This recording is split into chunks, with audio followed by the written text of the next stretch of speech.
السلام علیکم ورحمۃ اللہ۔ اعوذ باللہ من الشیطان الرجیم، بسم اللہ الرحمن الرحیم۔ رب اشرح لی صدری ویسر لی امری واحلل عقدۃ من لسانی یفقہوا قولی۔ انشاءاللہ العزیز آج تھوڑا سا دعا کے متعلق بات کریں گے انشاءاللہ۔ اللہ رب العالمین نے محمد صلی اللہ علیہ وسلم کو فرمایا، قل ما یعبأ بربی لولا دعاؤکم۔ آپ ان سے کہہ دیں کہ میرے رب کو تمہاری کوئی پرواہ نہیں ہے اگر تم اسے دعا نہیں کرتے۔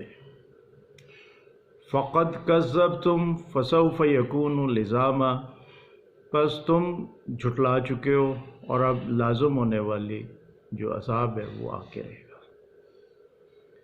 ایک طرف ہمیں ہمارا رب کہتا ہے، قال ربکم ادعونی، تمہارے رب نے کہا کہ مجھے پکارا کرو، مجھ سے دعا مانگو، استجب لکم، میں تمہاری قبول کروں گا۔ اور دوسری طرف یہاں پر یہ کہا جا رہا ہے کہ اگر تم میرے رب سے دعا نہیں کرتے تو اس کو تمہاری کوئی پرواہ نہیں ہے۔ اب محمد صلی اللہ علیہ وسلم کا رب العالمین خاص طور پہ محمد صلی اللہ علیہ وسلم سے کہہ رہے ہیں کہ آپ ان کو کہہ دیں کہ میرے رب کو تمہاری کوئی پرواہ نہیں ہے۔ اب بات یہ ہے کہ کچھ لوگ تکبر میں ہیں کہ جی میں تو سب سیلف سفیشینٹ ہوں، تو ان الذین یستکبرون عن عبادتی سیدخلون جہنم داخرین، کہ جو لوگ میری عبادت سے تکبر کرتے ہیں وہ ذلیل ہو کر جہنم میں ڈالے جائیں گے۔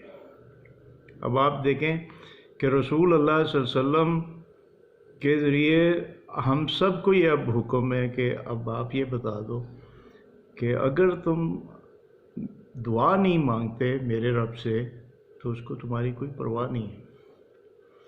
اور ایک جگہ پہ اللہ تعالیٰ نے یہ فرمایا کہ انسان دعائیں تو مانگتا رہتا ہے لیکن وہ یدعو الانسان بالشر دعاءہ بالخیر، کہ انسان شر کے لیے بھی ایسے دعا کرتا ہے جیسے کہ وہ خیر کی بھلائیوں کی دعائیں مانگتا رہتا ہے، اسی طرح سے وہ بعض دعائیں ایسی کرتا ہے کہ شر ہوتا ہے اس کے اندر۔ اسی لیے ہمیں جس چیز کا علم نہ ہو کہ خیر ہے یا اس میں شر ہے، تو محمد صلی اللہ علیہ وسلم نے ہمیں یہ بتا دیا کہ اس کے لیے استخارہ زیادہ مناسب ہے بجائے اس کے کہ ہم دعا کر لیں کہ اللہ میں نے تجھ سے یہی چیز پانی ہے۔ تو محمد صلی اللہ علیہ وسلم نے اتنا خوبصورت، صحابہ کرام کہتے ہیں کہ ہمیں وہ اس طرح سے استخارے کی تلقین کیا کرتے تھے جیسے قرآن پڑھنے کی تلقین کرتے تھے۔ تو اس میں یہی ہے کہ اے میرے رب، اگر تیرے علم میں یہ کام میرے دین، معیشت اور عاقبت انجام کے لحاظ سے بہتر ہے تو فقدر لی، اس کو مقدر کر دے، اور اگر تیرے علم میں ان کنت تعلم ان ھذا الامر شر لی فی دینی و معیشتی و عاقبت امری فاصرف عنی، اس کو تو مجھ سے دور کر دے، واصرف عنی عنہ واقدر لی خیر کان حیث، اور وہاں سے خیر دے جہاں سے تو جانتا ہے، ثم ارضنی، اور مجھے راضی بھی کر دے۔ اس میں انسان کی سپردگی اللہ تعالیٰ کی طرف ہو جاتی ہے کہ اللہ میرا علم کم ہے، میں تیری طرف اس بات کو منسوب کرتا ہوں، تو تیرے سپرد کرتا ہوں، تو اگر سمجھتا ہے تو یہ میرے لیے اچھا ہے تو کر دے، نہیں تو دور کر دے۔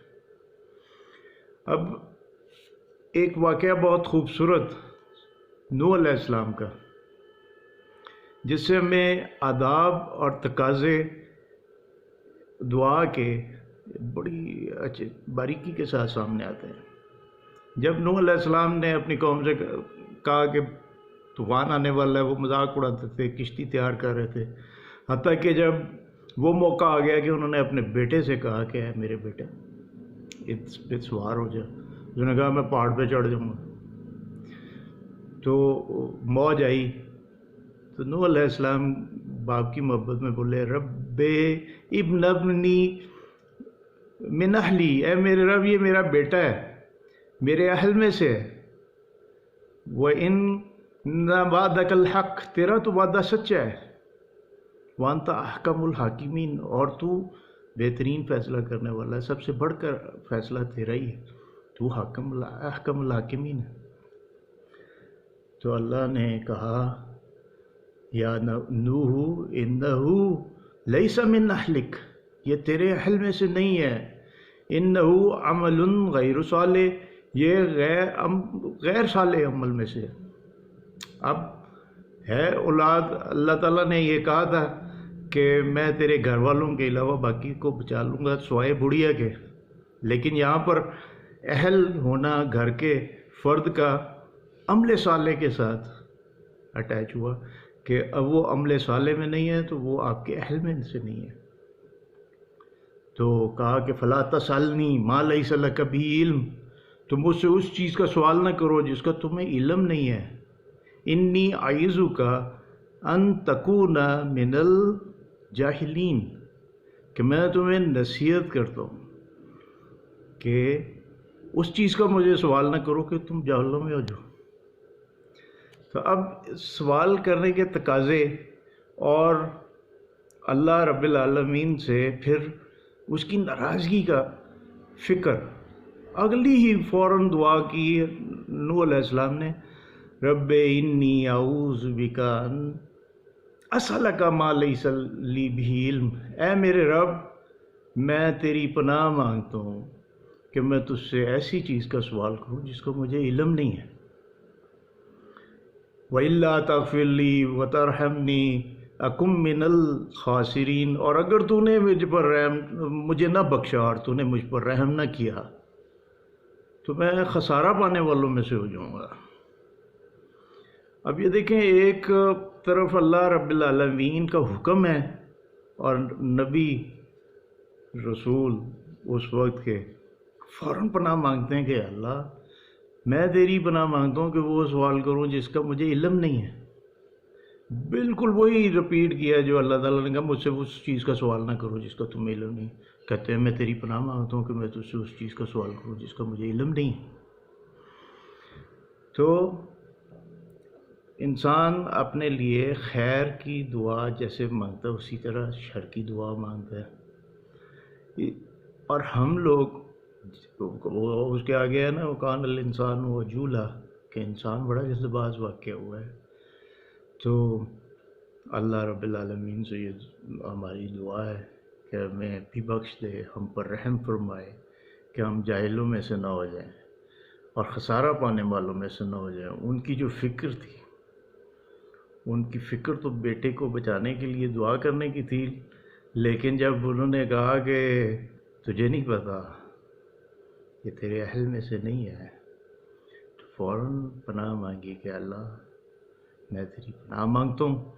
تو یہی بات ہے کہ اللہ تو ہم بھی تیری پناہ مانگتے ہیں، تیرے علم کے بغیر، تیری رحمت کے بغیر ہماری دنیا ہماری آخرت بگڑ جائے گی۔